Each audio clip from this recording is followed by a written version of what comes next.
chanter, danser.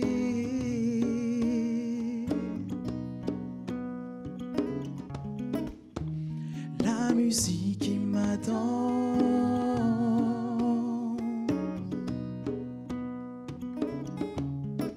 Chanter, chanter, danser.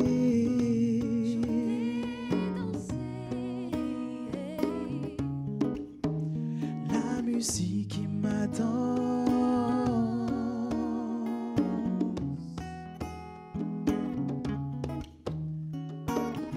De bout en bout, je serai toujours debout. Voilà des années que je me lève tous les matins en me disant qu'en ce jour, le meilleur jour se lève. Dans tous les flashbacks de tous mes souvenirs, papa, maman disaient que j'avais un avenir. À moi de grandir, de choisir et enfin de mûrir.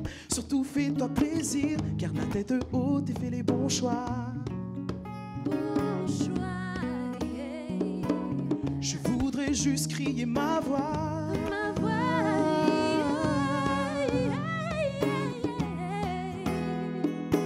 Je voudrais juste chanter mon choix.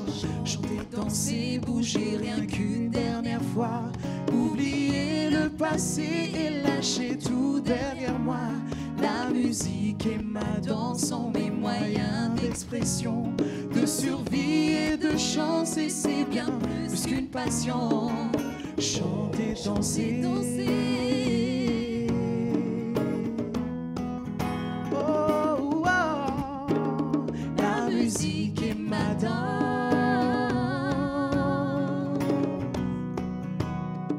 Yeah. Depuis tout jeune, j'avais cette onction, sachant que je pourrais vraiment réaliser ce vœu rien qu'en un instant. Suffisait d'être patient quand tout le monde croyait que j'étais fou. Je voudrais juste dire je m'en fous. Il n'y a pas de fête sans feu d'artifice, comme il n'y a pas de rêve sans sacrifice. Garde la tête haute et fais les bons choix. Yeah.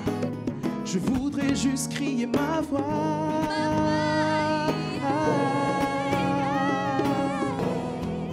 Yeah. Je voudrais juste chanter, chanter, danser, bouger rien qu'une dernière fois. Oublier le passé et lâcher tout derrière moi.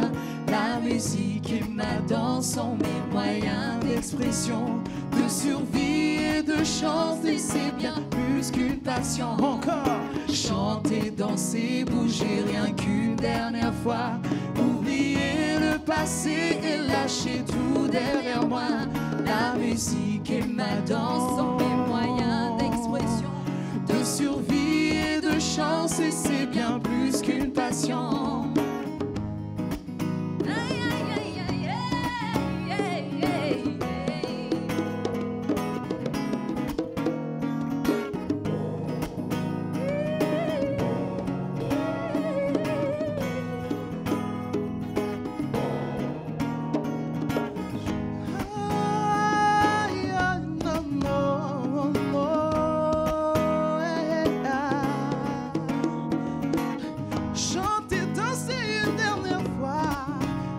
Toi et moi, chanter, chanter, danser, bouger rien qu'une dernière fois. Oublier le passé et lâcher tout derrière moi. La musique et ma danse sont mes moyens d'expression, de survie et de chance. Et c'est bien plus qu'une passion. Chanter, danser.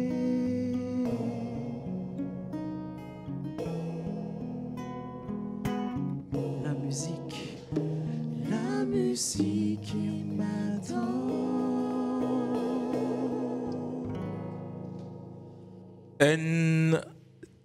So, bonjour, bienvenue sur le plateau d'Avant-Garde installé à la Rare Galerie. Comment allez-vous? Ça va super. Ça va bien, super. merci. On a déjà eu l'occasion dans le temps Oui. d'avoir une rencontre fortuite autour d'un plateau installé à cette époque dans un bar et c'était fort agréable puisque tout le monde avait adoré. Ce pourquoi je réitère évidemment mon invitation et vous inviter cette fois-ci encore. Présente-moi ton percussionniste que je n'avais pas rencontré. Si on s'était vu aussi là-bas. Mais non, elle occupe tout le plateau, tout le charme, elle a tout, elle bouffe tout le monde. T'es toujours derrière. Présente-le-moi en tout cas. Il s'appelle, c'est notre beau-frère, il s'appelle Alex.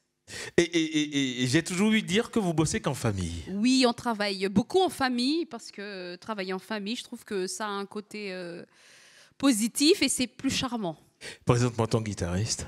Mon guitariste n'est autre que mon petit frère, Nirinsu. Et dis-moi sur elle ce que nous ne savions pas ou qu'on n'a jamais encore su. Sur elle? Ouais.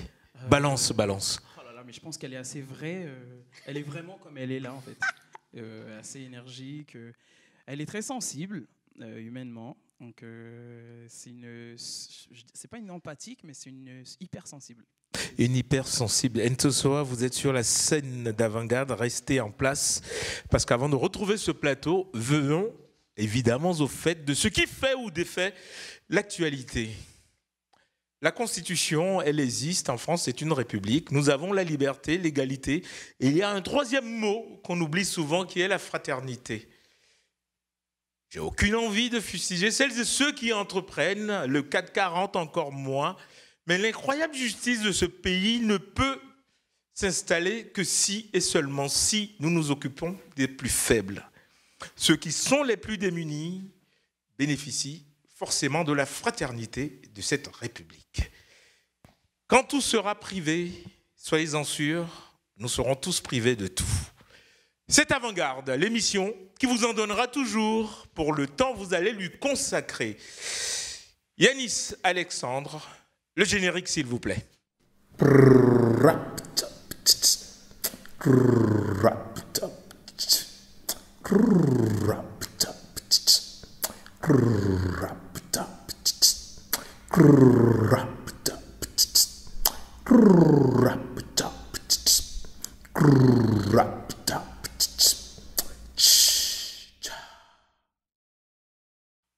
Elle s'appelle Iris Broche de son nom. Elle est photographe de son état, réalisatrice de temps à autre, surtout activiste féminine engagée pour la cause humanitaire. Elle sillonne le globe pour mettre en avant ce que les humains ont de plus intéressant. Et ça fait quelque temps que je la connais. Comment vas-tu, Iris? Tu as le micro, s'il te plaît. Et je ne sais pas si on entend bien Iris, Alex. Allô, allô, allô, allô, allô, allô. C'est bon? C'est bon, c'est bon, c'est bon. Oui, voilà, c'est mieux. Alors, comment vas-tu, Iris? Très, très bien. Je suis ravie d'être ici et j'adore la musique. C'est un très bel début. J'adore chanter. Tu es accompagnée d'une ancienne amie avec qui tu as travaillé, qui aujourd'hui, évidemment, pilote aussi une agence qui met en scène aussi celles et ceux qui ont envie de vendre leur charme à tes caméras. Exactement. Moi, je suis en fait scout ou talent scout, donc depuis 25 ans. Donc je découvre les nouveaux visages pour les agences de mannequins. Je produis, j'ai diverses activités et on a un projet d'ailleurs commun. Et vous avez toujours en commun un projet. On en parlera, oui. On prendra le temps d'en parler tout à l'heure. Oui. Mais pour l'instant, j'aimerais juste comprendre ce qui fait l'ADN d'Iris. Comment tu as commencé la photographie et comment tu es arrivé à la photographie? C'est une longue histoire, je crois peut-être trop longue pour aujourd'hui. Mais j'étais modèle tout au début à Paris et j'ai vu beaucoup des hommes photographes travailler. Et je me suis dit, ce qu'eux peuvent faire, je peux faire beaucoup mieux. J'ai commencé complètement autodidacte à apprendre la photo. En faisant des photos avec beaucoup de modèles, faisant beaucoup de fautes, à développer des photos dans ma chambre noire, envelopper des films. Et c'est comme ça que j'ai commencé. L'une des premières fois que j'ai rencontré évidemment ton art, c'était du côté de Venise où tu faisais des performances avec des comédiens que tu emmenais là-bas. Je ne sais pas si elle faisait partie de celles et ceux qui t'ont suivi. Non, pas encore. Pas encore. Et à cette époque, moi je venais d'arriver à Paris, je commençais sur France Télévisions et je trouvais extraordinaire l'incroyable inclusion que tu mettais parce que tu faisais partie des rares mannequins devenus photographes qui incluait celles et ceux qui sont noirs, arabes, jaunes, verts, marrons, du monde entier. Comment tu es arrivé à inclure autant de gens? J'y viens de la mode et de la publicité. J'ai travaillé pour Vogue, Vanity Fair, Marie Claire, Harper's Bazaar. Ça, c'est mon background commercial. J'ai fait des grosses pubs pour Pantene, pour Hugo Boss, pour Escada. Et je me rendais compte que le monde de la mode, il y a quand même des limites. Alors, j'ai développé moi-même une nouvelle forme dans l'art qui s'appelle la photo performance. En fait, c'est qu'on fait dans la mode où on crée des images, c'est fait en public. J'ai travaillé avec des non-modèles qui viennent dans le public et j'ai créé des tableaux vivants. Et j'ai commencé à faire ça peut-être il y a 15 ans à Venise où personne n'a fait des tableaux vivants. Et oui, c'est à cette époque qu'on s'est rencontrés. Et moi, déjà, depuis cette époque, j'avais qu'une envie, c'est de t'avoir sur ce plateau, ce qui, aujourd'hui, est... Erich Bross, merci d'être venu. Reste en place. Là, il y a la dernière couverture de Elle que tu as signée. Et je trouve ça extraordinaire. Peut-être tout à l'heure, on aura l'occasion d'avoir sur ce plateau ce modèle qui a posé pour toi. Nous avons plein de livres. On en parlera tranquillement tout à l'heure. Je montrerai tranquillement à celles et ceux qui nous regardent en ce moment l'incroyable performance qui fait l'ADN de la photographe que tu es. Mais pour t'accompagner encore, le concept de cette émission, c'est d'avoir une personnalité connue, reconnue pour ce qu'elle fait, et qui vient, le temps d'une émission, porter aussi une attention sur d'autres artistes qui demain seront aussi célèbres que toi, à l'image de Ntsoa, qui à pied levé sont venus sur ce plateau. On écoute un second titre et on parle de l'histoire de la formation. Vundzeo. On vous emmène à Madagascar cette fois-ci.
Bravo, bravo. Merci.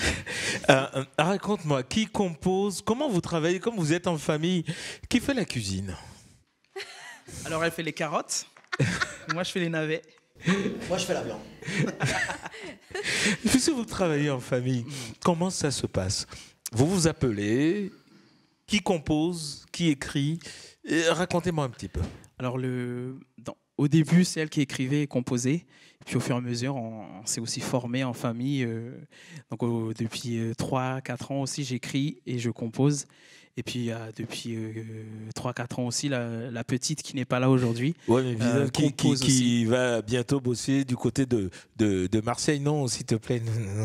Et qui va bosser du côté de Marseille avec un chanteur extrêmement connu. On ne dit pas son nom, enfin, les sopranes, ça marche toujours. Et cette rencontre s'est opérée comment? Au fait, on a commencé sur Instagram, on a posté des vidéos de reprises et on avait fait à l'époque, c'était en 2017, fin 2017, à l'époque où Dadju sortait son titre Reine. Donc nous étions les premières à avoir posté sur les réseaux et il a bien aimé, et du coup il l'a relayé sur tous ses réseaux sociaux et c'est grâce à ça que de fil en aiguille, vous avez fait une première partie et puis voilà. Ensuite il a rencontré votre travail et ça s'est bien fait. En tout cas, merci d'être venu sur ce plateau. Merci pour l'invitation. Et c'est pas fini, hein. On a dit qu'on est en chemin. Ah oui, exactement. Maintenant, vous avez un pote qui est à la télé, vous allez passer tout le temps au fait. Mais c'est surtout qu'actuellement, on travaille aussi sur un album de duo. Oui. Et ça arrivera pour 2021, on l'espère bien. Et puis. Et vous viendrez le présenter ici, à Paris. Exactement. Et dans ma galerie, ici. En avant-garde. Ici, en avant-garde. Et moi, je veux manger soleil, hein. Donc vous allez emmener quelque chose à grignoter parce que la dernière fois j'avais pensé ça, mais là vous êtes venu les mains vides, quoi. Il faudra. Et vous avez combien d'heures de route pour venir faire l'émission? 2 heures? 2 heures. 2 heures. 2 heures. En tout cas, merci encore. Non, merci beaucoup. Encore. Merci beaucoup. Merci. Merci. On retrouve forcément Erich Bross. Ce truc du Covid, c'est terrible parce que d'habitude, cette émission a lieu en public et il y a plein de monde autour. Et puis ça... Ah ben non, mais non. La distance, on l'a la distance. Donc c'est pas utile. Il y a le 1,50 m qui nous sépare. Et le public manque souvent à cette émission parce que d'habitude, il y a 200 personnes qui regardent quand même cette émission en live. Et donc, je retrouve toujours Erich Bross. Mais attends. Je monte ce fantastique bouquin à la caméra et je trouve que la spécialité d'Erich réside dans l'incroyable mise en scène du nu. Tu as le micro, hein, tu sais. Oui, j'adore les nudes, j'adore la liberté du corps, j'adore... et donner à nous, l'être humain, la plus de liberté. Et bien sûr, c'est la nudité qui est très importante. Mais ce qui est marrant, c'est que tu n'es pas nudiste, toi. Pas forcément, non. Je suis allée déjà dans des clubs de nudistes. Pas des clubs, non, mais j'aime bien me baigner nude aussi. Mais forcément, dormir nu, oui, ça fait toujours du bien. Mais cette magie, parce que moi, quand j'étais à Venise, la première fois j'ai vu ton travail, il y avait toujours cette tentation à montrer le corps, c'est-à-dire ce que les gens n'osent pas regarder à l'œil nu, tu le leur mets bien en face, mais tu magnifies ce corps, tu le rends très très beau. Merci beaucoup. Oui, je trouve c'est très particulier le temps dans lequel nous sommes parce que on peut regarder la pornographie, on peut regarder des cruautés, on peut voir des choses affreuses sur la télé. En fait, on est bombardé par des images très, très moches. Tout le temps, notre cerveau est formaté par la maladie. Par contre, quand on montre nous-mêmes, le corps, notre être humain, nous-mêmes dans toute la splendidité, on est tout de suite censurisé. Et je trouve que c'est très grave parce que ça veut dire qu'on veut nous enlever toute la liberté. Parce que quand on est libre, on est forte. Et alors, on ne veut peut-être pas avoir les êtres humains fortes. Je parlais de toi en tant qu'activiste féministe. Ça réside aussi dans ton engagement personnel à vouloir toujours, de façon humaniste, à réveiller ce qu'on occulte, qu'on n'a pas envie de voir. À côté, tu as ton amie et j'aimerais savoir, à l'époque, elle posait pour Iris. Et Iris et comment t'es arrivée? T'as posé aussi nu pour elle? Non, j'ai pas posé nu pour elle. J'ai posé habillée pour le coup. Moi, j'étais mannequin pendant 9 ans. Et c'est vrai que j'ai pris ce métier un peu... mes parents ne voulaient pas que je sois mannequin. Donc, j'étais très jeune et je l'ai exercé pendant 9 ans. Donc, j'avais un pied dedans, un pied dehors. Donc, mais je le faisais un peu comme une lutte aussi.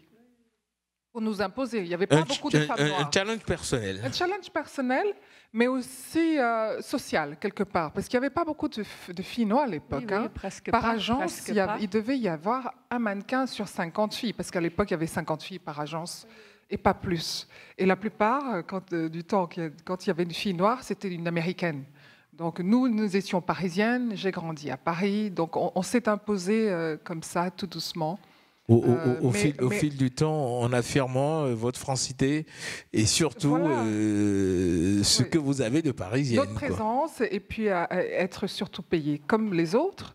Et c'est ce qui m'a plu aussi en tant qu'agent de mannequin et c'est ma spécialité aussi. C'est vraiment la diversité. Je me suis spécialisée dans les mannequins métis ou typés et on en voit maintenant de plus en plus. Donc le combat est presque gagné. Presque gagné, mais il reste encore des montagnes je pense, à franchir. Mais Iris, il y a aussi des réalisations à l'image je vais montrer parce que j'ai quand même une pléiade de collections à moi et je montre cette magnifique couverture. Et je vous invite tous à aller chercher ce qu'il y a dedans. Ça, c'est le travail d'Iris. Ça pèse lourd. Hein. Donc, il y a de la photographie. Il y a de la photographie dans collection de nus. Allez le regarder. Mais en même temps, c'est pas de la pornographie parce que tu nous laisses imaginer ce qu'il y a derrière. Oui, c'est vrai parce que je pense déjà, j'ai une vision féminine. Je suis moi-même une femme. Alors, je vais faire tout pour protéger l'image de la femme. Mais je n'exclus pas la sexualité, pas l'érotisme, parce que c'est quelque chose de très important. Déjà, on crée des nouvelles générations avec ça, avec la sexualité, l'érotisme. Alors, c'est quelque chose de très, très important à redéfinir. Et c'est ça qui m'intéresse dans mon travail, de donner la liberté à exprimer l'être nu, aussi l'érotisme, et de donner une force et rien des négatifs ou des impurs. En fait, un peu comme la Renaissance italienne, elle a déjà fait ça à l'époque. Ils ont utilisé le corps, le Vénus de Botticelli. Elle est tellement belle et tellement nude, mais la beauté était plus forte que l'Église pouvait rien dire. Oui, forcément, quand on se balade dans toute l'Italie aujourd'hui, on a des sculptures absolument magnifiques qui magnifient le travail, évidemment, des sculpteurs, mais surtout le corps de la femme ou de l'homme. Mais c'est le corps de nous, c'est l'être humain, je pense. Je pense qu'on est dans un temps où on oublie qu'est-ce que c'est l'humanité, la liberté de l'humanité. Et les images sont très importantes, l'art est très important, le chant est très important. C'était très agréable d'arriver ici. Et d'être accueilli avec une belle voix. Avec une jolie voix, entendre chanter, qu'est-ce qu'ils ont chanté? Chanter, danser, tout oublier. C'est ça l'art, en fait. Et ça nous apporte dans une autre sphère où on peut reconstruire un nouvel monde. Et c'est ça l'idée que j'essaie de transformer dans mon travail. Transformé dans le travail à l'image de Ouz Menez. C'est la seconde fois que je l'invite dans cette émission. Il sort prochainement un album événement, mais il vient aujourd'hui avec son guitariste que vous avez déjà eu l'occasion de voir dans cette même émission sur une autre chaîne de France Télévisions. Et aujourd'hui, il vient nous présenter un nouvel extrait de son nouvel album. Ousmenez est sur la scène d'avant-garde, installé à Rare Galerie. J'adore ton nom. Ousmenez. Merci. Comment tu le dis, toi? Ousmenez. Ousmenez. J'adore. Comment vas-tu? Je vais bien, merci. Cet album-là, d'ailleurs, le Covid a fait que ça traîne, c'est pas sorti. Comment vous vivez confiné? Comment vous vivez, vous les artistes, cette période un peu bizarre? Ah, c'est vraiment bizarre. Bon, moi, j'écoute beaucoup de musique. J'appelle mon frangin Mamadi. Souvent, on fait de la musique à distance. Ah oui? Oui, parce que là, ce moment est propice aussi pour la création. Moi, ça m'a permis d'écrire beaucoup de chansons et je lui envoie, avec les moyens techniques d'aujourd'hui, je lui envoie les mélodies et il travaille, il me les renvoie. On travaille comme ça. Donc, quand même, nous, ça nous a beaucoup profité. Avant-hier, quand on discutait, tu m'as dit, j'appelle Mamadi et je te dis, voilà. si on vient à l'émission, comment vas-tu, Mamadi?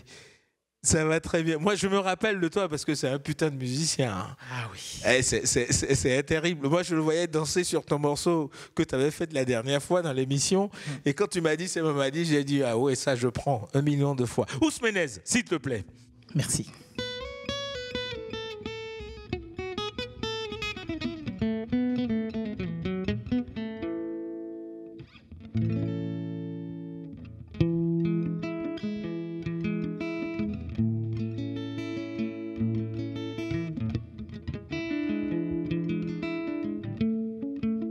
Sirana wali del lado, sirana wali del lado, ne sirana wali del lado nye, sirana wali del lado nye.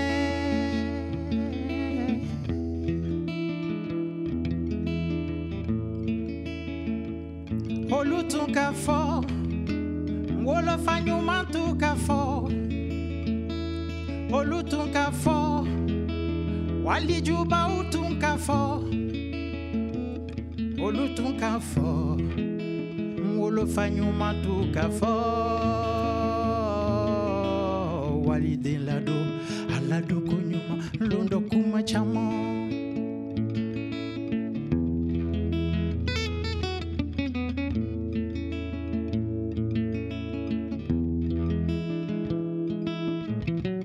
Alini wali de dodo libara kono atadonye kadia mankise dodo wali de ndokana atadonye sanu jolo kodo wali de ndokana atadonye ibe kasila muna ibe miri muna ibe kasila muna no kasi tu mama se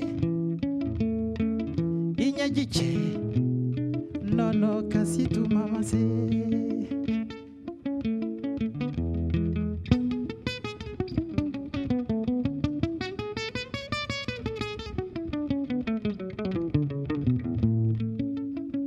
balimanu na to feleke ona to yeni wari ye kubulu mafara deri manu na to fele ona to yeni sanunye kubulu mafara kabila luna to felebi ona to yeni tasawiye kubulu mafara maloka senengona yagabo tigaka senengona yagabona kabaka senengona yagabo nyoka senengona yagabona ikunkuteke yaye iti anankuniteke yaye kunkuteke yaye iti anankuniteke yaye balimanu na to feleke ona to yeni wari ye kubulu mafara kabila luna to felebi ona to yeni tasawiye kubulu mafara maloka senengona yagabo tigaka senengona yagabona nyoka senengona yagabo kabaka senengona yagabona kunkuteke yaye nyae iti anankoni teke nyae inyajiche nono kasitu mama se inyajiche nono kasitu mama se inyajiche nono kasitu mama se.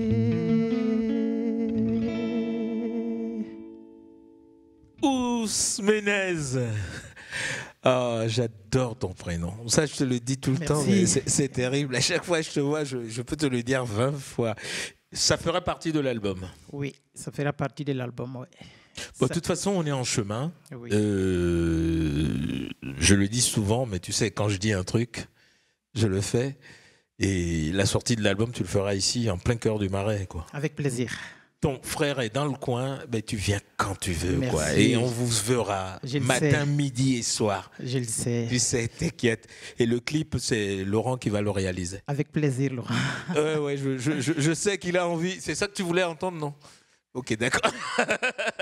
Ils sont fous, hein. Vous savez, je suis terrorisé par tous ces jeunes-là. Hein. Tous les jours, ils me menacent. Ah oui, c'est à cause du Covid que voilà, tout a été retardé. Mais on va rattraper le temps. Voilà, on va rattraper le temps. Dit, oui. Tu sais, le temps n'existe pas. Oui. C'est nous qui faisons le temps. Oui, c'est vrai. En tout cas, merci d'être venu. Merci, Wilson. Mamadi Diabaté. Mon frère de tous les jours. Diabaté, c'est une grande famille. Voilà. Moi, une fois, j'étais au Texas et j'ai rencontré un Diabaté à la Cora. C'est une sacrée famille, les Diabaté. Vous êtes des putains de musiciens de blues. Mais reviens avec ton propre projet un jour. Il fait partie de la caste des griots. Et les griots, c'est des messagers de l'Afrique. Le blues mandingue, c'est quelque chose. En tout cas, merci. Ouais. Merci encore. Merci encore d'être venu dans le boulevard. Iris, ça fait plaisir quand même de voyager musicalement comme ça. Tu as le micro. Magnifique. C'est terrible. Hein. Oui, c'est magnifique. Et moi, je crois que l'incroyable diversité et l'inclusion de ce plateau respire forcément ce que tu fais avec la photographie aussi. Oui, c'est vrai, c'est comme un tableau vivant que tu crées ici avec des artistes, des âmes différentes, la musique, les philosophes, les intellectuels, des personnalités, un grand directeur comme toi-même. Alors c'est un tableau vivant, quelque part comme les miennes, sauf tu les mets dans une forme de reportage, mais c'est ça, l'échange humain que je sens que tu essaies d'installer. Quand tu dois faire une photographie, quand tu dois créer une peinture photographique, parce qu'on aurait pu peindre ce que tu fais, comment tu installes le scénario ? Tu l'écris avant ou tu te mets à... Ça dépend si c'est un travail commercial, si les gens veulent savoir à peu près, tu fais des petites mises en scène, mais c'est un peu comme toi, je fais. En fait, ce n'est pas moi qui crée les tableaux, c'est tout le monde qui sont sur le plateau, tout le monde, les êtres humains, les idées différentes, et avec...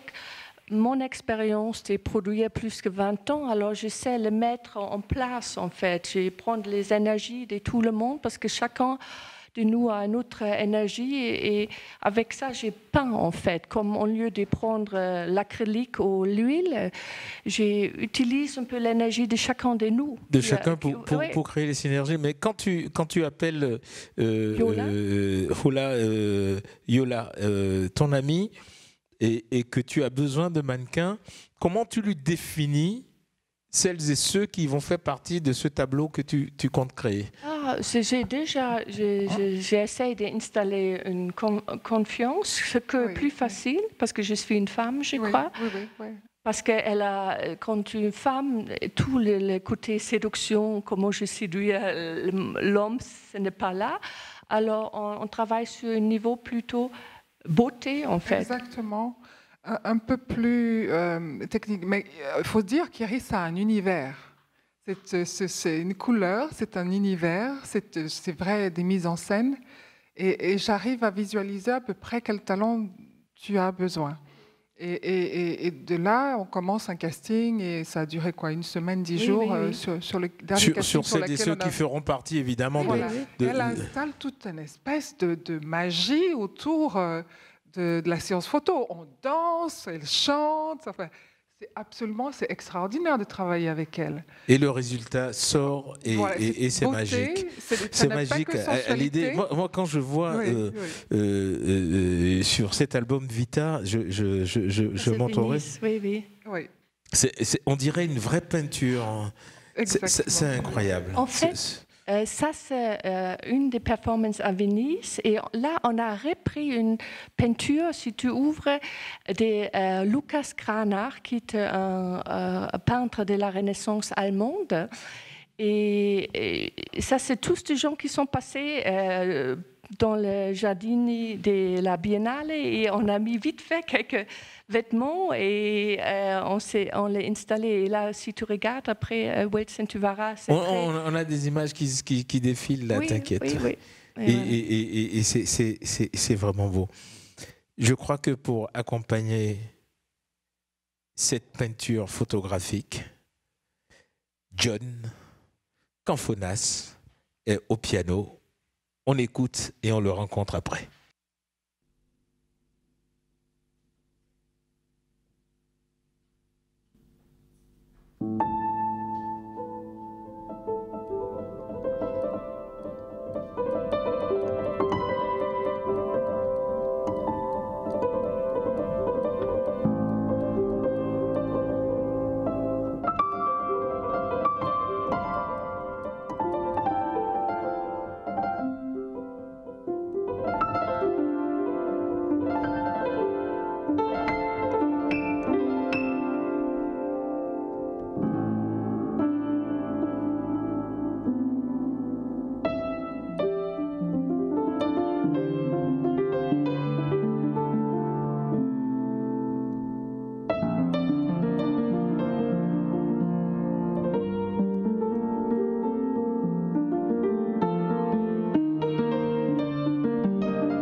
John Canfonas, comment vas-tu? Tu as le micro juste à côté. Tu as le micro à côté, oui. J'aurais pu dire, how are you? Doing very well. How are you? Tu es américain, mais tu vis à Paris. Tu es musicien classique. Et puis surtout, ce qui te caractérise, c'est l'improvisation que tu mêles souvent à des compositions innées. Et on voit cette mise en scène que tu abordes qui n'altère en rien la qualité, évidemment, de tes performances musicales. Raconte-moi, comment tu travailles aujourd'hui quand tu n'accompagnes pas de grands chanteurs? Comment je travaille? Ouais, quand tu n'accompagnes pas les grands chanteurs. Je fais de la musique solo, je fais de la musique en collaboration avec plusieurs musiciens, dans le monde classique, mais aussi dans le monde d'improvisation, un peu expérimental. Là, ce que j'ai joué maintenant, c'était complètement improvisé, j'avais aucune idée de ce que j'allais faire, mais ce que je prends, c'est l'inspiration de l'espace où je suis, de l'énergie de l'espace, même parfois les œuvres qui sont à côté. Tout peut être l'inspiration du moment qui imprègne les improvisations. Tu te laisses porter. Oui, exactement.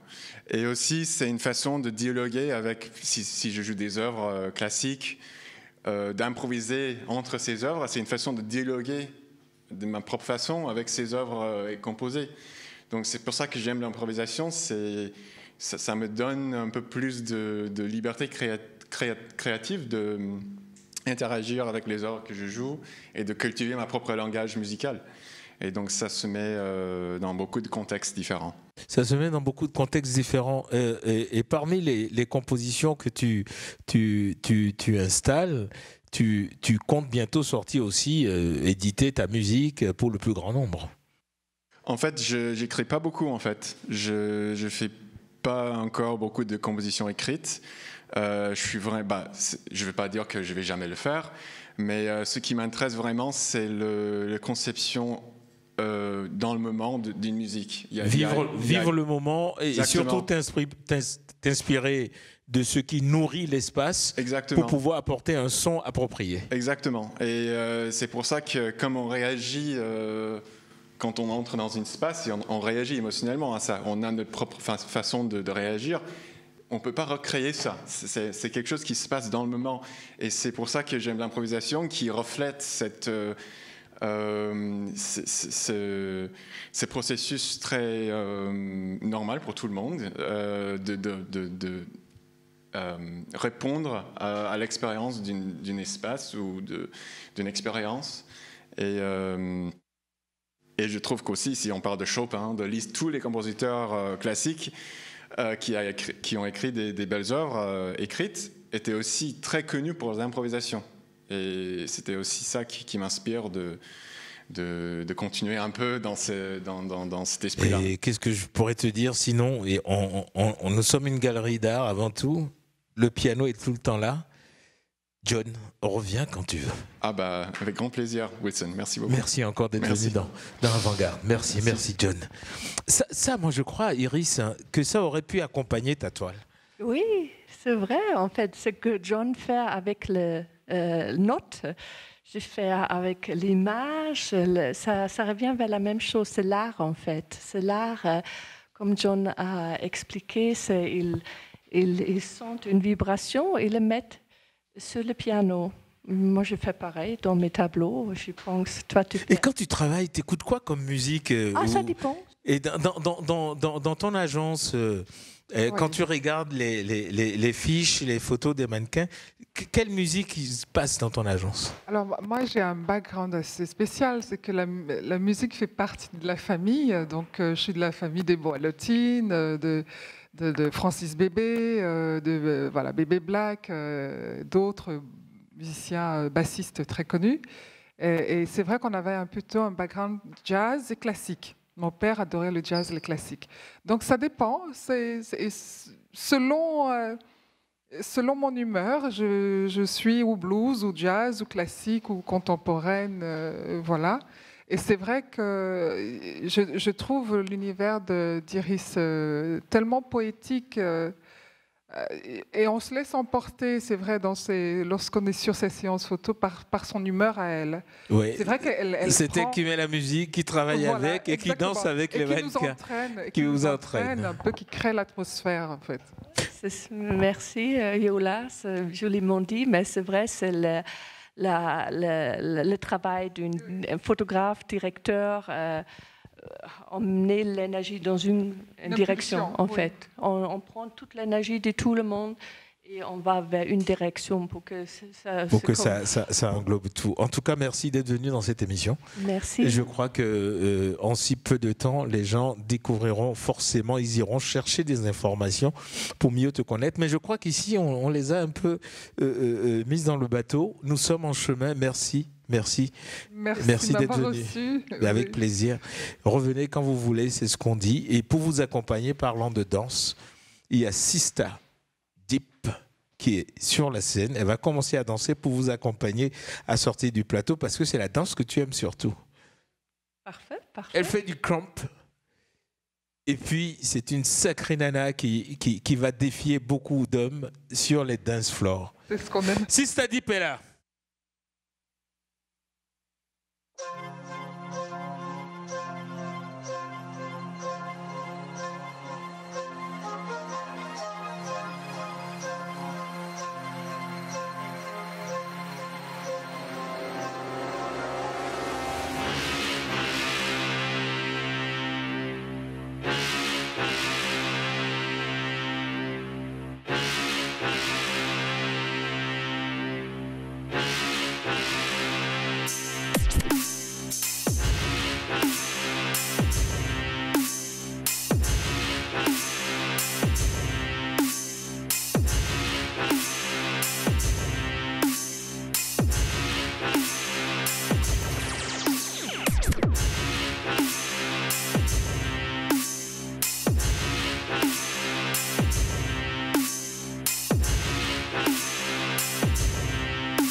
Bonjour. Bonjour, j'attends, parce que chaque fois que je reçois un danseur, je laisse passer le temps. De toute façon, il y a Lily qui va s'installer rapidement sur la scène, mais je te laisse prendre ton souffle, je te laisse prendre ton souffle. C'est intensif le crump. Je sais. C'est bon. Sista Deep, Léonie, mais Sista Deep, c'est quand il y a les battles. C'est dans le monde de la danse. C'est dans le monde de la danse. Comment t'es venu au cramp? Parce que c'est tous les muscles travaillent. Oui, tous les muscles travaillent. En fait, j'ai toujours été une grande sportive. J'ai pas vraiment été tout de suite inspirée par la danse. C'est plus ma sœur photographe qui m'a fait rencontrer en fait l'univers du crump par hasard en shooting. Et depuis, je suis là. Tu es là et on parle de plus en plus de toi sur Paris et d'où l'écho que j'ai eu parce qu'on m'a dit putain Wilson t'es un has-been, tu sais pas qui c'est Léonie mais t'es fou, tu la connais pas et t'es drôlement belle tu sais. Merci beaucoup. Et t'avoir dessus, mais raconte-moi comment ça se passe un battle de crump. Alors en fait un battle c'est vraiment, déjà il y a beaucoup d'entraînement. Pour solidifier le crump, les bases, le vocabulaire, tout ça. Et puis après, c'est vraiment une danse du moment et de l'instant, d'instinct. Et donc en fait, on prépare rien. C'est vraiment sur le moment. Donne ce que tu as, donne ce que tu ressens. Et les gens te ressortiront en fait. Mais on ne peut pas mentir avec le crump. C'est juste ça. J'adore ça. On ne peut pas mentir avec le crump, parce que le corps s'exprime. Exactement, il n'y a pas que le corps qui s'exprime, c'est vraiment l'âme. Ça va encore plus loin en fait, c'est vraiment une spiritualité. C'est vraiment... En fait, nous, quand on crump, on essaye d'atteindre en fait la transe, l'état de transe. Ça veut dire qu'à un moment, en fait, on est coupé de notre corps et de notre esprit. Et pour aller en fait vraiment le plus loin possible, en fait, repousser nos limites, en fait. Et c'est ça qui est beau. Et je ne veux pas te demander à quoi tu pensais quand tu danses, parce que tu ne penses plus. Tu vis. Je vis, c'est exactement ça. Et plus on crump, en fait, plus on vit crump. On se transcende. Crump. Et ça fait partie de notre quotidien, désolé. Donc voilà. C'est terrible. Moi, je suis assez impressionné par l'installation et surtout l'incroyable séquence que tu crées toi-même. Tu te séquentialises. Exactement. Exactement. Après, bon, j'essaie de toujours vivre le plus en fait mes passages. Et donc c'est à chaque fois pour moi en fait c'est comme une mise à nu. Donc c'est extraordinaire, l'aventure extraordinaire. Et comment tu arrives à installer une chorégraphie créatrice, comment quand tu dois aller sur une scène, tu regardes l'espace et tu sais par séquence ce que tu vas faire à tel endroit ou à tel endroit, ou c'est que de l'instantané? Alors en fait, il y a des crums qui sont très différents. Par exemple, moi je travaille dans des compagnies avec des chorégraphes, donc je suis en performance dans des théâtres et tout. Mais les chorégraphes, eux, ils t'imposent des choses. Pas forcément. Parce qu'en fait, le crump, comme je l'ai dit, c'est une danse d'instant et d'instinct. C'est-à-dire que même si c'est chorégraphié, si on veut garder le crump avec toute sa puissance, on est obligé aussi de le laisser libre un peu.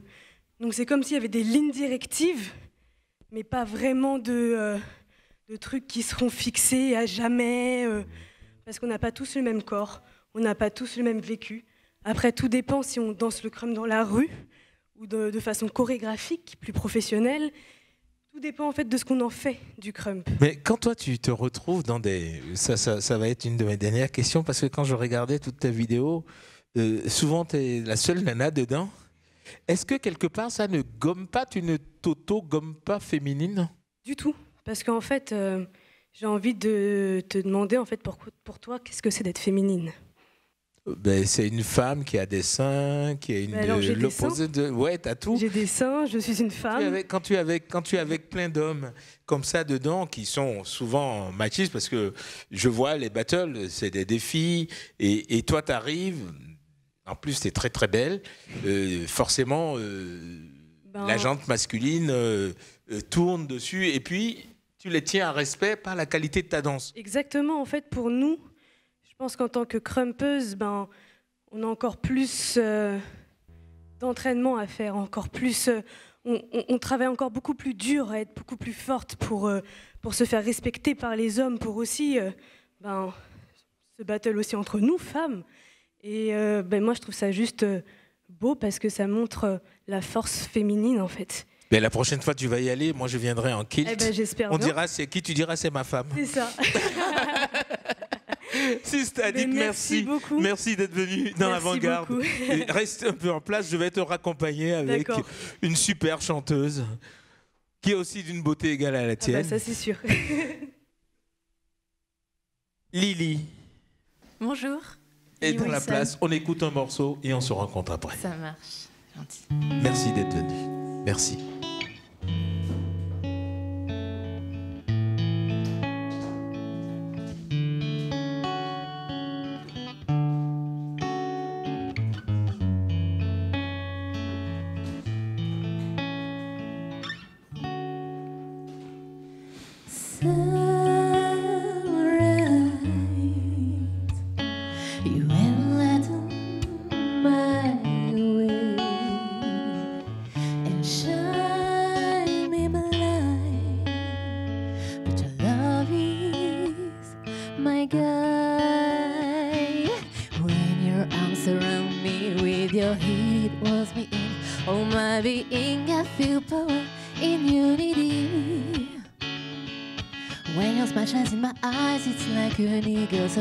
The sky, walk through the gates of eternity.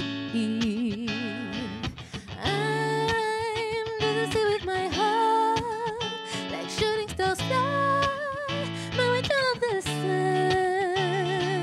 I'm dancing with my heart,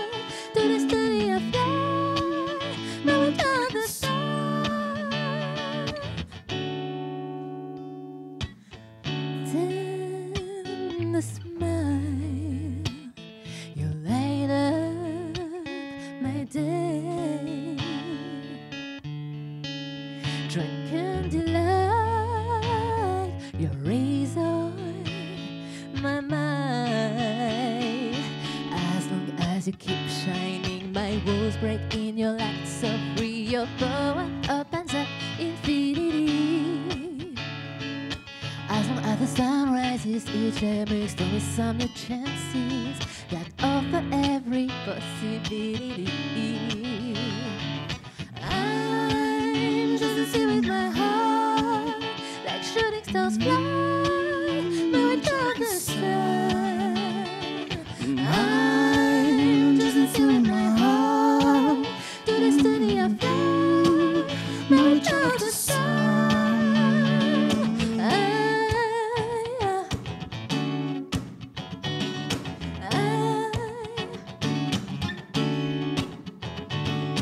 I'm just in sea with my heart, to destiny I fly, moving toward the sun.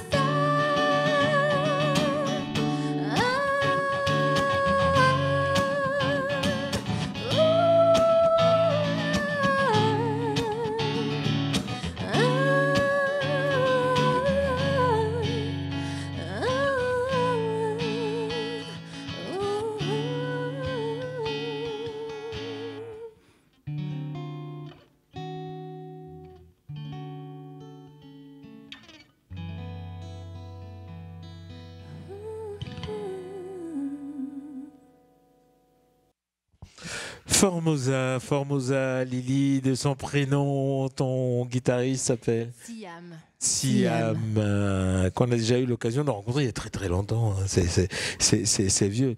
J'adore le refrain. Comme quand on m'avait envoyé cette vidéo la première fois, c'était parce que quand tu l'entends le matin,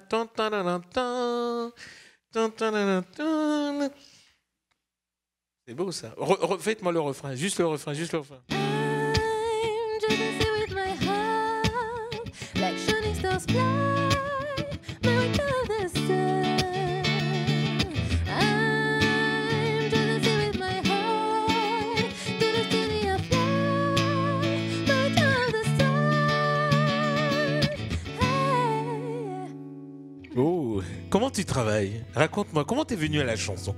Eh ben, écoute, en fait, j'ai baigné dedans quand j'étais petite. J'ai eu des parents donc musiciens et du coup, ça m'a un peu habité tout le long de ma vie. Et à un moment donné, je me suis dit, j'ai vraiment envie d'exprimer des choses et envie de faire de la musique et de communiquer avec. Et j'ai pris une décision et voilà, je me suis lancée dedans il y a quelques années et voilà. Tu joues au piano, tu composes chez toi, tu travailles tes chansons et après tu prends des musiciens pour fignoler et travailler la scène. Exactement, c'est ça. Voilà. Alors, actuellement, Ritual of the Sun, je compose avec Léo, donc, qui est compositeur avec moi et avec qui je travaille sur mon EP. Et j'ai la chance aussi de rencontrer d'autres musiciens comme Siam. Et voilà, je marche vraiment à la rencontre et au feeling. Au feeling. Ouais. Et quand tu rencontres des musiciens comme Siam, est-ce que des fois ils ont envie de rajouter quelque chose à ta musique? Oui. Et c'est ça qui est génial en fait. C'est vraiment une rencontre de personnalités, d'univers qui fait que finalement il n'y a pas de limite et on peut toujours trouver des choses, toujours créer et c'est génial.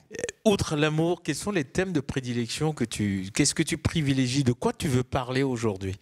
Bah écoute, j'ai vraiment envie de parler avec tout ce qui se passe, je suis vraiment sensible un peu à ce qui m'entoure, que ce soit dans ma vie personnelle, mais aussi de la vie en général, ce qui se passe dans le monde, etc. Enfin, il y a plein de choses. Mais moi, je veux savoir, quand on est aussi belle que toi, qu'est-ce qui te touche, qu'est-ce qui t'entoure aujourd'hui? Honnêtement, la liberté, c'est quelque chose qui me touche énormément. Quand on parle de liberté, comment ça se fait? Eh ben, écoute, c'est vrai que c'est un terme, donc, comme tu disais, assez généraliste, mais je pense que la liberté aussi se travaille en soi et que c'est un cheminement en fait. Au plus on fait son travail sur soi, qu'on est en paix, qu'on est dans l'harmonie, on trouve une certaine forme de liberté qui fait que forcément ça peut rayonner et je pense que c'est tout une sorte de mindset en fait à avoir déjà par soi-même. L'album sort bientôt, l'EP, oui, en effet, l'EP. Combien de titres? 6 titres pour le moment, après avoir en fonction justement des rencontres, de la création. Je suis assez ouverte pour ça, mais voilà, principalement premier trimestre 2021 et devrait voir le jour. De toute façon, le monteur va garder cet extrait parce que je crois qu'il a été hypnotisé par ta personne et il oublie de changer le truc. Mais il faut être un petit peu pour de temps en temps. En tout cas, merci. Okay. Merci Lily, à toi. Merci beaucoup de me recevoir. Formosa de rentrer et de venir dans cette émission. C'est très, très, très heureux. Merci encore. Beaucoup. Ça fait du bien hein, d'écouter. Vous avez le micro, hein, vous savez. C'est incroyable, c'est vraiment apaisant, c'est poétique, c'est tout, tout y est. Et ça porte très haut. Ça porte très haut. Je suis très très heureux de vous rencontrer. Je vais faire ce qu'on appelle une interview croisée, parce qu'à l'heure où on parle évidemment des parcours, du cheminement, de vie et surtout du partage court, on a aussi le média de proximité. Tout le monde veut manger bio aujourd'hui, tout le monde veut manger ce qui se cultive pas trop loin, tout près. Et vous concoctez de l'écrit de proximité, à l'image évidemment de Planète Paris Montmartre. Un bébé qui vient de sortir du côté de Montmartre et qui est instigé par vous deux, mais on va commencer, vous allez me dire, on commence toujours par la femme, dites-moi ce que nous ne savons pas sur ce monsieur. Déjà, il faudrait savoir ce que vous savez de lui. Et il aurait été normal que ce soit lui qui commence, parce que c'est le fondateur du journal auquel j'ai adhéré très vite. En tant que rédactrice en chef, mais dites-moi ce que nous ne savons pas de lui. Vous ne savez peut-être pas qu'il mange piquant. Que c'est un excellent peintre. C'est quelqu'un de très généreux et de très fédérateur. C'est comme ça que nous sommes arrivés à constituer d'abord l'association qui est devenue aujourd'hui Planète Paris Montmartre. Et il a une vision très large. Généralement, tout le monde s'occupe d'exposer les choses vues de son angle personnel. Midadi a toujours une vision très, très large et très ouverte. Très ouverte. Et il garde une curiosité.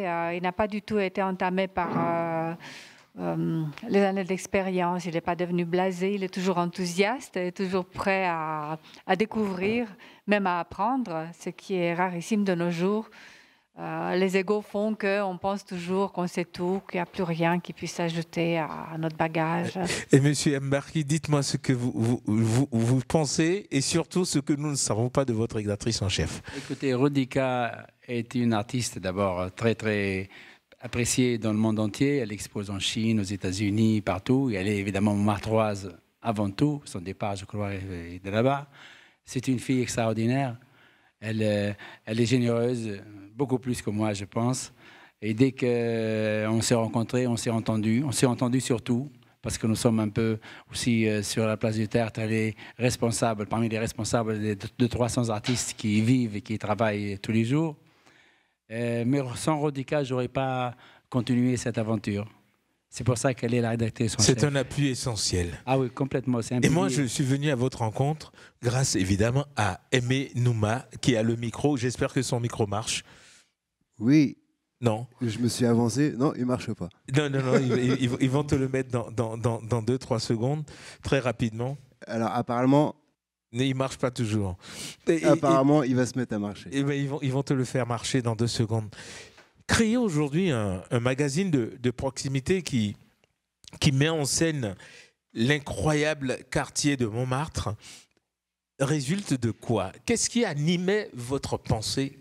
Quoi vous pensez pour lancer ce magazine? Un tout petit point historique. Cette aventure a commencé en 1987. Je suis arrivé place du Théâtre et j'ai trouvé que les artistes étaient désunis, étaient maltraités par... Les règlements, par les... Et vous peignez déjà à l'époque? Par les faux artistes et ainsi de suite. Et avec quelques-uns, on a dit, on a d'abord essayé de médiatiser ça par les médias nationaux. Personne n'a voulu en parler parce que c'est un petit microcosme. Il y a 300 artistes, ça n'a pas beaucoup de poids. Et donc, on a créé le premier magazine, c'était Montmartre tout court, avec le mot art en loupe. Et puis en 90, on est passé à Paris-Montmartre. Et 30 ans après, on est passé à Planète Paris-Montmartre. On s'agrandit petit à petit. Mais oui, c'est l'heure de la mondialisation tout en restant dans Montmartre. Mais la rédactrice en chef, quelle mission incombe à la rédactrice en chef exactement? De garder un certain esprit de la première page à la dernière. De faire un tri parce que nous sommes très sollicités. Il y a beaucoup de personnes qui nous proposent leur travail. Et puis, je dois veiller à ce que, avant tout, notre magazine fasse rayonner cette planète multiculturelle qui est Montmartre.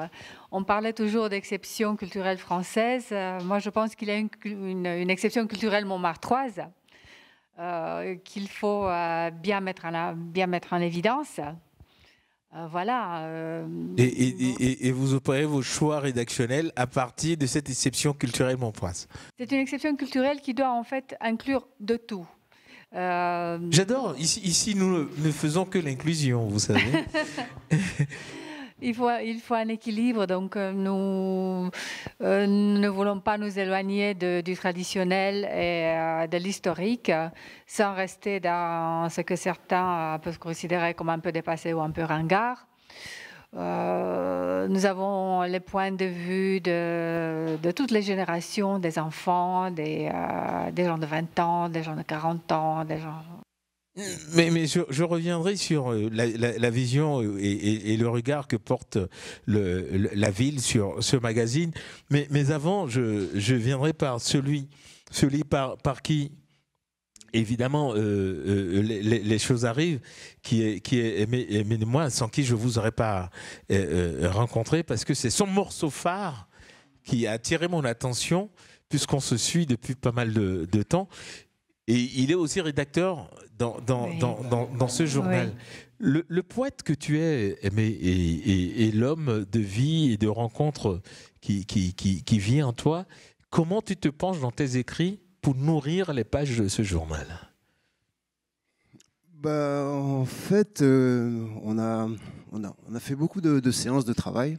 On a décidé des thèmes qu'on voulait aborder, des choses qu'on voulait mettre en valeur. Comment pouvoir parler de Montmartre, mais en même temps de Paris, et en même temps parler de la planète. Donc on a fait beaucoup de séances comme ça. Puis après, chacun a choisi de développer des thèmes particuliers. Et moi, comme je suis un poète parisien, j'ai choisi les thèmes que vous pouvez lire dans cette édition. Comment tu choisis celles et ceux dont tu vas parler?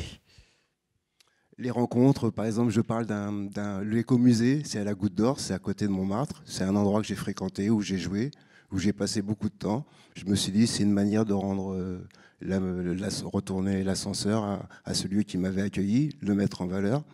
Il y a d'autres lieux Midani m'a demandé, par exemple, de parler de la rue Lamarck. Lamarck, il y a une station de métro qui s'appelle Lamarck-Colincourt. Il y a une statue au Jardin des Plantes qui est sur ce monsieur Lamarck, mais les gens ne savent pas qui c'est. Donc j'ai fait le parcours de la rue Lamarck, ça fait une petite heure de balade du haut de la butte jusqu'à l'avenue de Saint-Ouen. Et c'est le paysage pittoresque parisien. Voilà, c'est une manière de relater l'histoire, de relater les événements particuliers, de montrer Paris. On sait que Paris c'est beau, on sait que Montmartre c'est beau, mais on veut inciter les gens à refréquenter, et dès que ça sera possible, dès qu'on ne sera plus obligé de porter les masques comme ça, le titi, les gens et redécouvrent la ville et la redécouvrent à chaque fois. Parce qu'en fait, on sait très bien qu'on peut passer dans le même quartier plusieurs fois, puis tout d'un coup, on découvre un truc qu'on n'a jamais vu. Mais ce titre fera sûrement partie de ton prochain EP sur un truc que tu feras en plus grand. Et cette formation, présente-moi tes copains qui sont tous là d'abord. Alors, à gauche, le grand chevelu s'appelle Latignas. Et c'est lui qui est le plus à l'heure de vous tous. Hein. Même en avance. Non, il était en avance, donc il n'était pas à l'heure. Il était en avance. On va s'en occuper tout à l'heure. Le plus grand encore, il est assis, mais ça se voit pas, mais il est encore plus grand. Oui, je vois. Wally Sao, très grand percussionniste. Là, à l'harmonica, on a Gatsby, l'harmoniciste. Merci. Derrière, on a Laurent Travers, bassiste.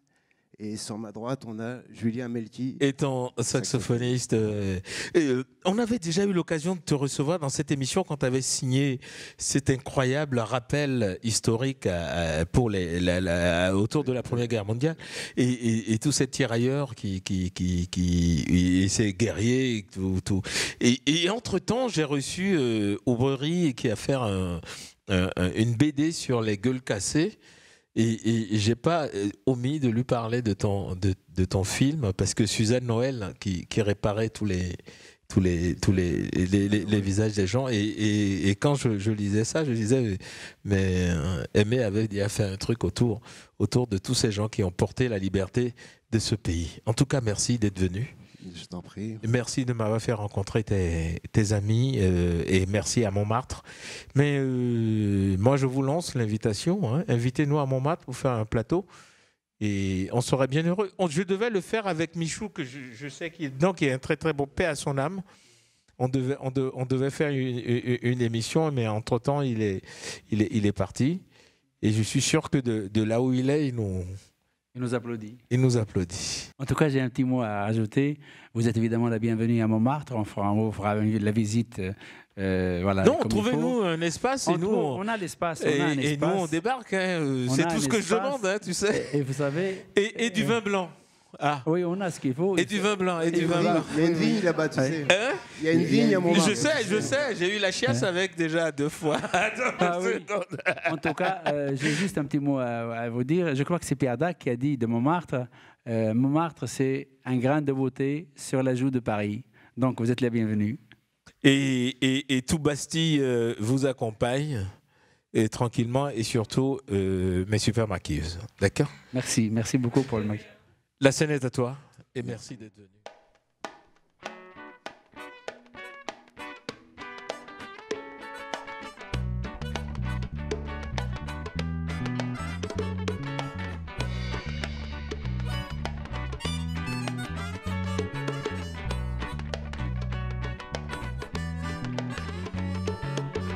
Quand quelqu'un me dit qu'il connaît Paris, parce qu'il s'est baladé sur les Champs-Élysées, a vu photographier la tour Eiffel,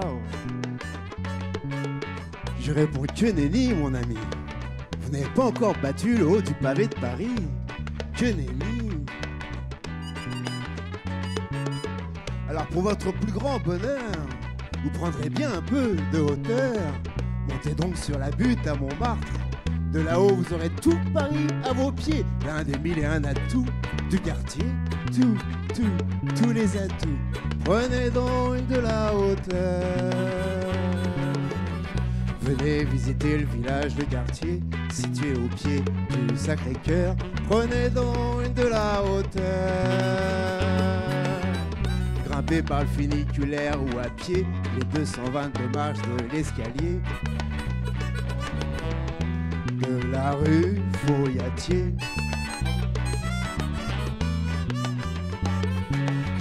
Prenez donc de la hauteur. Descendez à la Marque, aux Abbesses, Blanche, Pigalle, Anvers. Surtout, n'ayez pas peur, car on ne bute plus sur la butte.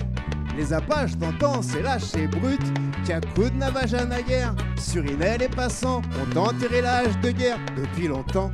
Depuis tant, les trans brésiliennes aussi ont fait leur temps. Maintenant, quand on a son pognon qui conçoit Milord ou Tartampion, on peut aller se régaler, manger à la bonne franquette en écoutant des poètes au moulin de la galette. Car dans le village règne de nos jours une atmosphère sereine, paisible, glamour et prospère. Prenez donc de la hauteur. Venez visiter le village de quartier situé au pied du Sacré-Cœur. Prenez donc de la hauteur. Grimpez par le funiculaire ou à pied les 222 marches de l'escalier. De la rue Foyatier.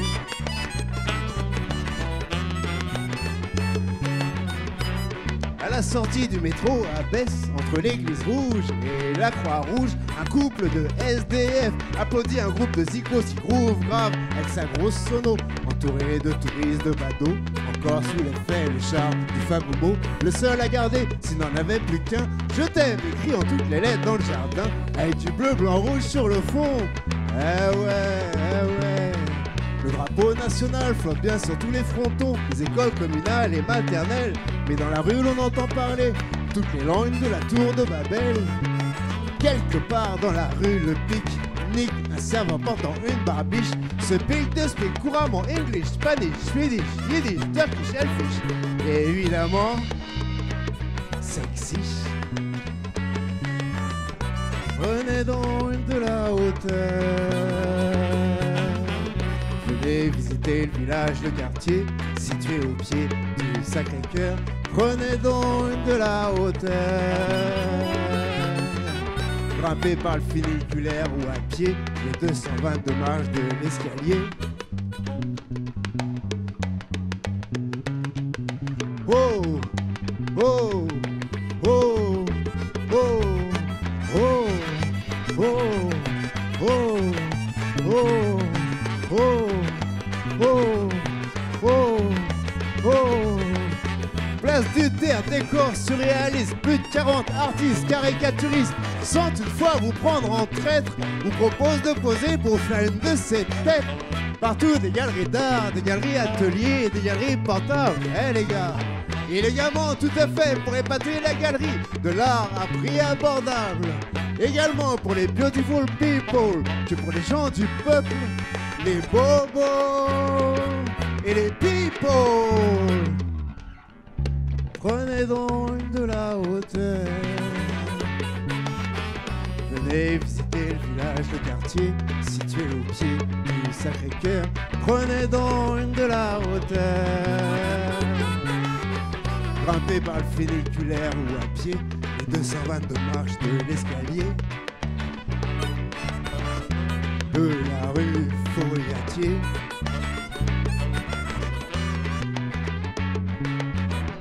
Prenez donc de la hauteur. Venez visiter le village, le quartier, situé au pied du Sacré-Cœur. Prenez donc de la hauteur. Grimpez par le funiculaire ou à pied, les 222 marches de l'escalier. De la rue Fouriatier.